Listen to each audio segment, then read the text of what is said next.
right, time for another edition Industry 45 podcast show. Welcome to the program. I'm your host, Shane Christopher Neal. Thanks for hanging out.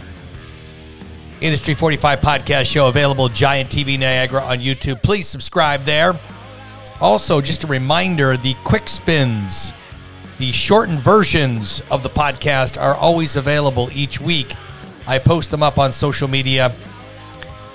They go on to giantfm.com, country89.com, depending the genre of the interview. Also on Facebook, the Industry 45 podcast show on Facebook. You can check out all the quick spins there. Again, full interviews available Giant TV Niagara on YouTube and now at musiclifemagazine.net. All right, so today from Los Angeles, California, this band, unbelievable. No record label. Complete indie band.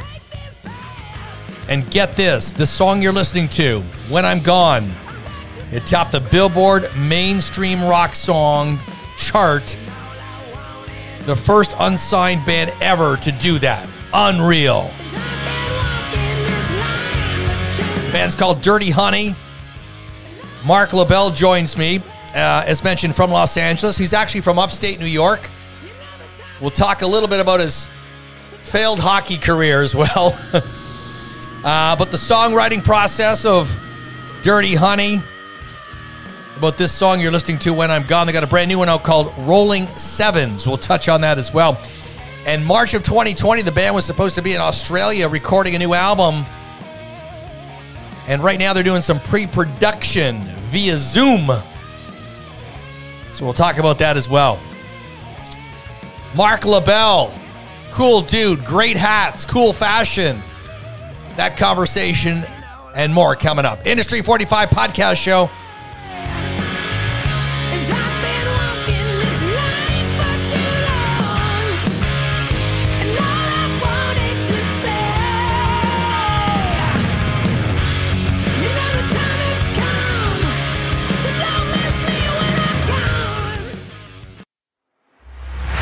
This is the Industry 45 podcast show with your host, Shane Christopher Neal. Podcast available at Giant TV Niagara on YouTube. All right, on the line, I believe all the way from Los Angeles. He's not in Australia, although I think he wishes he was. Marc Labelle, how you doing from the band Dirty Honey? I'd be doing better if I were in Australia, but LA is not a bad place to have to spend this time, that's for sure. No, not at all. And we were talking before you. So you're from upstate New York. Whereabouts in upstate New York? I am from Schenectady, New York, a little town outside of Albany. Oh, nice, nice. And rumor has it that you are also quite a hockey player, so I hear. Maybe not. I definitely didn't have professional aspirations. I mean, I guess I did when I was little, but certainly that would have never been a reality. So I'm glad I made the choice to pursue music when I did, because I'd still be trying to be a pro hockey player right now, and I never would have made it because I'm pretty small. And we're gonna. I still love it though. I play. You do. I was going to ask you still play hockey once in a while. Yeah, and that's during quarantine. That's just sort of coming back now. I started playing again last week, and it's definitely a good way to clear your head. Throughout all this, and it's the one thing that we all get to do that makes you feel normal again. So it's funny. I look at the band picture for Dirty Honey, and I'm thinking, okay, I guess you can kind of look like a hockey player. Corey definitely looks like a hockey player. Looks like he'd play for someone like Philadelphia, maybe. Justin, not even close, because there's nobody playing hockey with hair like that. I'm sorry. No, he looks like Troy Polamalu from the Steelers. Absolutely. That's right. He does, actually. Okay, so before we talk about the band, two things near and dear to my heart. The first is hats, and the second are Harley Davidsons. So where do you get these epic hats, and how important is fashion today in the music business? Because you're bringing it back old school, man. Yeah, I mean, there's two guys that I primarily buy my hats from. The first big one, they're not cheap. I have to preface that. which unfortunately I wish I was getting them for free. I'm not. But yeah, the first one is this guy, Brandon Wise. They're both, oddly enough, both these guys are like within a mile of each other. But he's right in Venice, California, and the other guy is a guy called Nick Bouquet, who is a little bit more well known, I guess, for his hats. But he's also in Venice, right down the road, and they're competing like hatters that I just grew up. I discovered them both at different times and love both their work, and they've been nice enough to make stuff for me. So how important is it though, like for fashion? Because I'm big on the look, and I know that obviously you're a fan of Steven Tyler and Aerosmith, and I mean just that whole vibe. How important is that as a front guy for you today? Yeah, I mean, it's always I love the era of rock stars that looked like rock stars,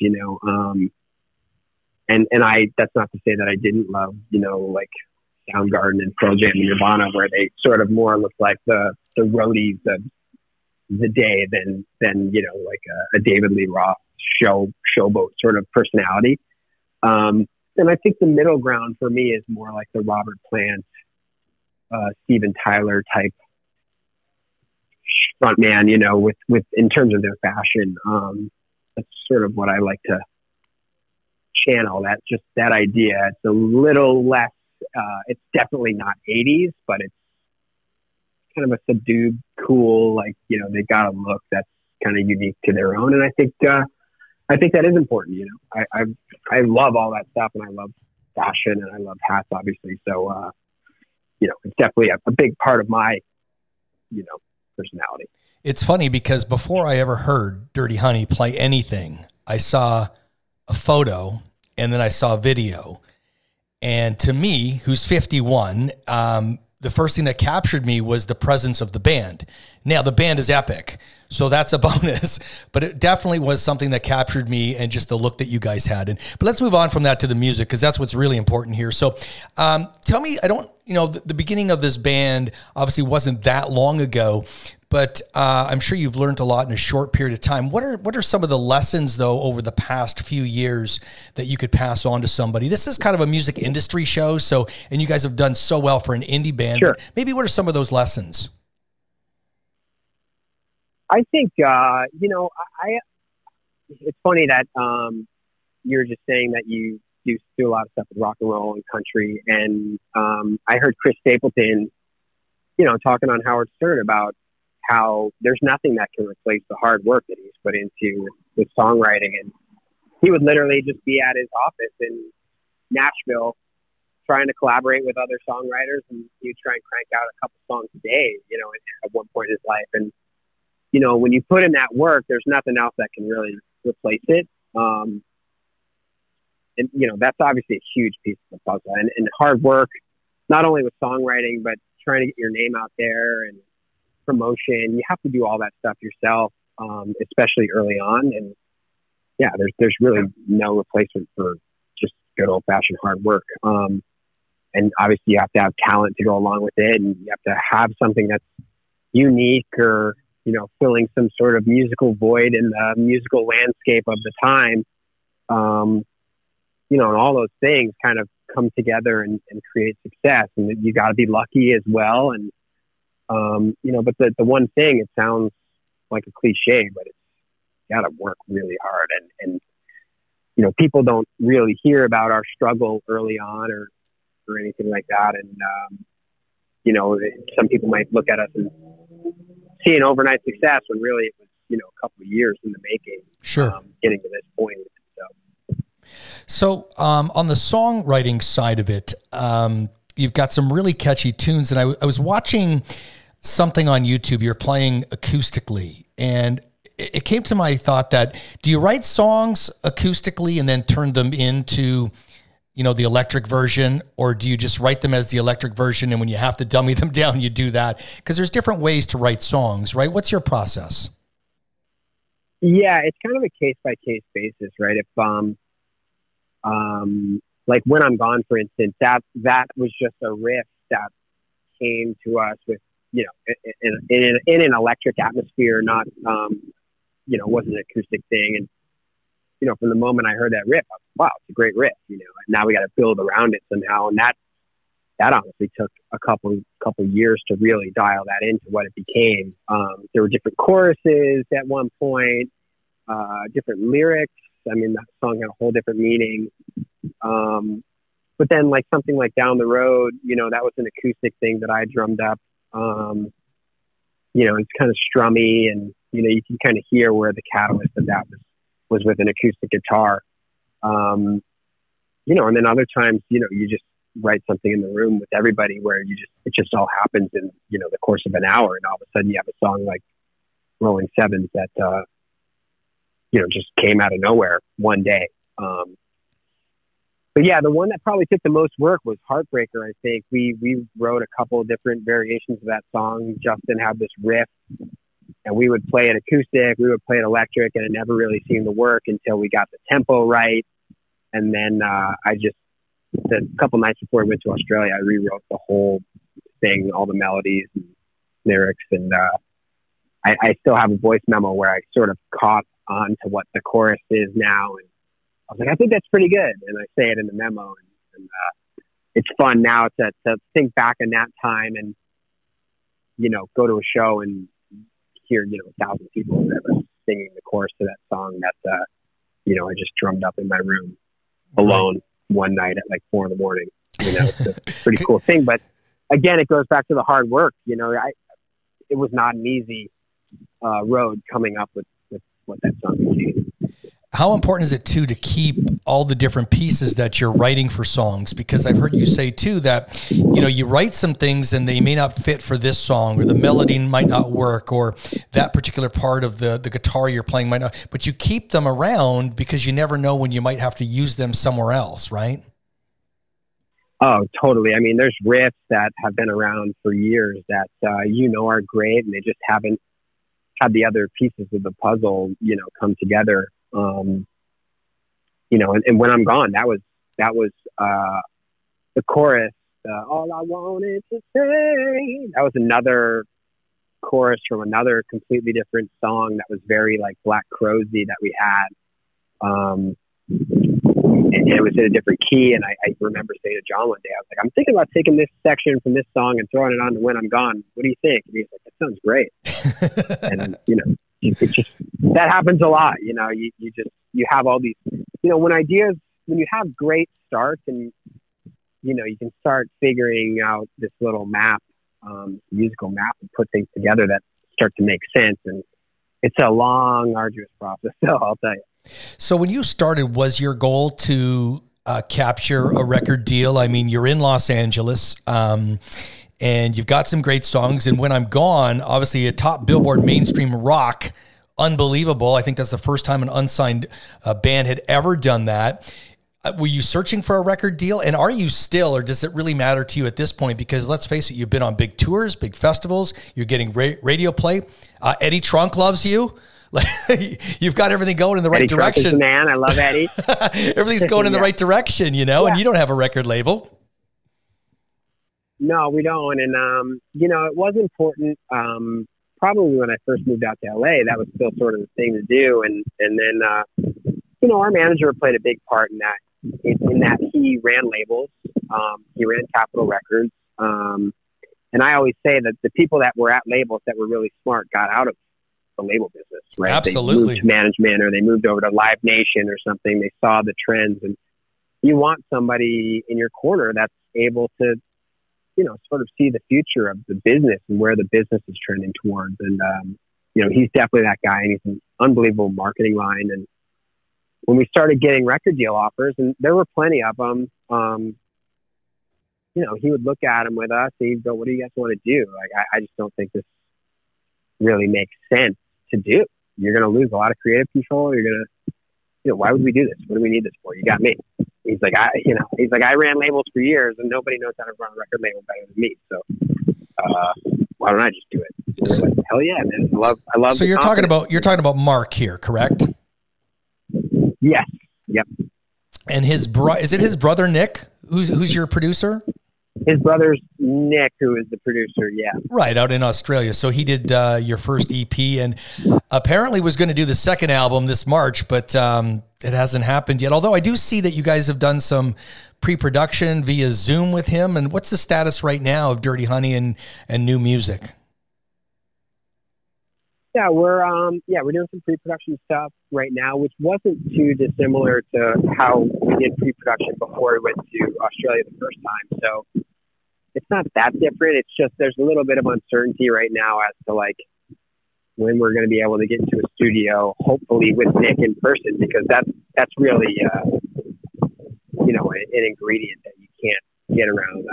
We all want to have that person in the room with us, so that's really the big question mark at this point. And obviously, we were supposed to be there in March and that didn't happen. So it's very frustrating, but the quarantine has given us a lot of time to work on songs, and it's ultimately going to make a better record.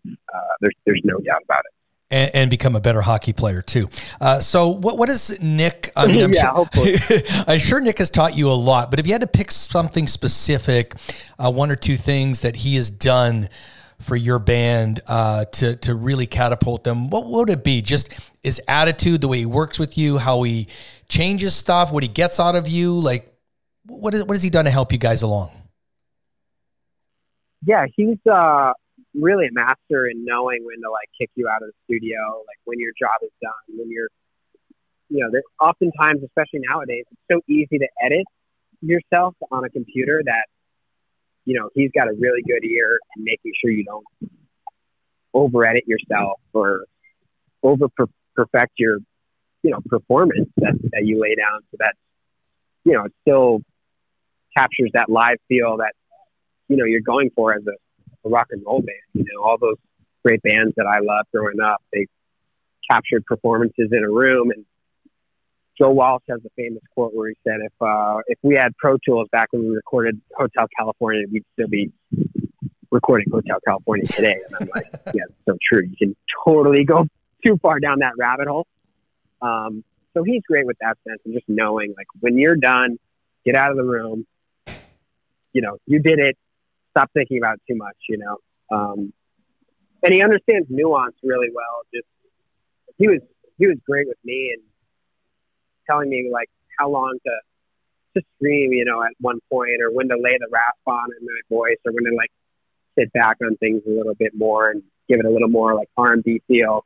And he can articulate those things so you know exactly what he's saying.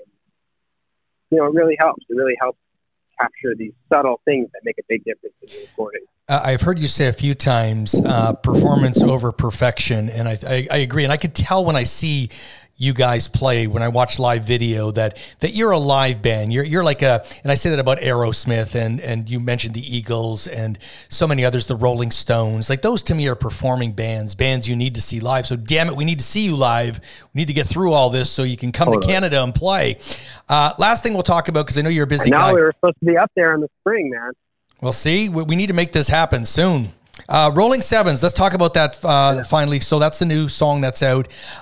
Maybe talk a little bit about the writing of that song. And the video is pretty cool, too. Yeah, so we that was the tune on the record that, John had this sort of opening riff that I thought was really cool. And I just kept pressuring him to play it. And let's all play this together, whatever. And I didn't really have any lyrics to the song until we went to Australia.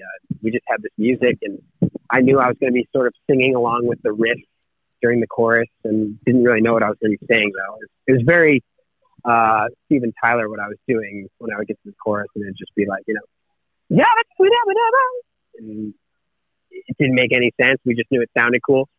And I was alone in my room in Australia, like we're getting ready to track vocals to this song, and I've got nothing, and I sit down and I somehow hit on, the phrase "I'm rolling sevens again," and looked up exactly. I knew it was a gambling reference, obviously, but looked up exactly what it meant, and then there's some alternative meanings in the urban dictionaries that just were too good to be true for a sexy rock and roll song, and I just fell into these lyrics that I really screwed up to love. And so, you know, when we listened back to that one in the studio, it was a pretty magical moment. We all sort of looked at each other like, wow, I can't believe that.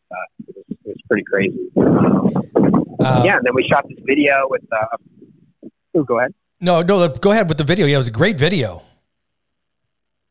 Yeah, we went ahead with this video idea that myself and my director friend Scott had come up with, and I basically just whenever John would play that riff, I just sort of saw a chick on a motorcycle, you know, riding through the desert or something, and that was the only visual I had. But I always sort of saw that, and I pitched it to my buddy Scott, and he was like, I think I can, you know, fill in the rest of the story. Let's make it, you know, sort of like the early days of Dirty Honey playing in a club in LA. And I was like, okay, yeah, cool. That sounds cool. And he sort of just filled it in with things that would actually happen at our shows, like fights and stuff. And, you know, he did a great job shooting it in one take and making it very Martin Scorsese. So, he did a great job executing that. And, he's a great friend, and he's been with us since the beginning, going to shows and stuff. So he knows what we're about. That's awesome. Okay, one other question now. I just thought of this. Are you feeling like there's a lot of pressure, though, on the next album to come out? You've got some great songs. You have a #1 song from this. Rolling Sevens is kicking ass. Like, is there part of you that is kind of going, we need to really, you know, step up here because you know what can happen, right? I mean, you could put out something that isn't going to compete with what you've got out there right now, and that's always something tough, right, with #2. Right. Yeah, and, you know, that's definitely, it was a concern. With the first gig on the Rolling Sevens tour was in Austin, Texas, and we played this song called The Wire, and our manager was there, and his 2 daughters were there, and this, you know, it was a song that literally nobody had heard before that show, and like, you know, we would hang out and sell merch after the show, and people would come up to us and say, "That fuck, you know, The Wire, man, like that song's awesome. I can't wait to hear that one on the record." And right away, people responded to it, and definitely took some of the pressure off of the next thing, knowing that, you know, people already really like it, and they're hitting me up every day, like, when are we going to get a recorded version of The Wire? So I'm pretty happy that it's gotten some good feedback already. But yeah, the pressure's on more than anything, just to get something out. People are like dying for us to put something new out because it's been so long, and now we're even delayed even more with COVID stopping things the way it did. It's a little frustrating, but you know, I promise once we get something out, I think people are gonna really enjoy it. I'm very happy with the way the writing's gone through this thing. Well, that's awesome. I'm looking forward to it too. You guys sound great. You're a lot of fun. Just you're a lot of fun to talk to, and just seeing your videos and all that stuff online. I really hope to see you sometime in 2020 would be nice here in Canada. DirtyHoney.com is the website. Marc Labelle, thank you so much for your time, sir. Thanks for listening to the Industry 45 Podcast Show. Check out all podcasts at gianttv.ca, giantfm.com, country89.com, and Giant TV Niagara on YouTube.